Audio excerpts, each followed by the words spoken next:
এখন পর্যন্ত আহ ভয়াবহ যে একটা ব্যাপার, সেই ভয়াবহটা এখন পর্যন্ত কাটছে কিনা সেটা বলা যায় না।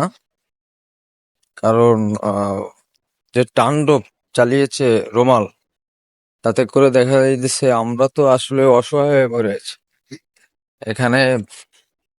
যাদের অনেকেরই ঘর বাড়ি নাই, বিচ্ছিন্ন হয়ে গেছে, আর ইন্টারনেট সংযোগ বন্ধ, এই মানুষগুলো যাবে কোথায়?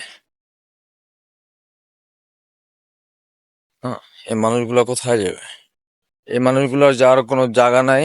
তো এরা এসে রাস্তার উপরে ছাড়া থাকার কোনো পরিবেশ নাই।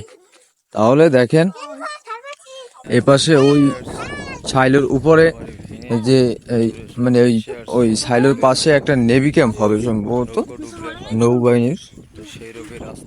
তো নৌবাহিনীর যে ওই বড় যে বেড়িবাঁধ, তো ওই বেড়িবাঁধটা যদি, এই একটা বেড়িবাঁধ দিছে, তো এই বেড়িবাঁধটা যদি এইখানে দিত, তাহলে দেখা যাইতেছে যে আপনার কিছুটা হইলেও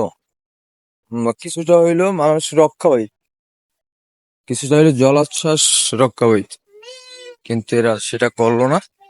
এরা এরা বালি ঠেকায়, এর ভিতরে কিন্তু বালু ঠেকায়, কিন্তু মানুষ ঠেকায় না। এই ঘরবাড়ি এইসব বস্তু সব ভেঙে ভেঙে চলে গেছে, এখানে নাই কিছু। আর সামনে দেখি কতটুক, সামনে তো প্রচুর ক্ষয়ক্ষতি হয়েছে, এখানে তো কম।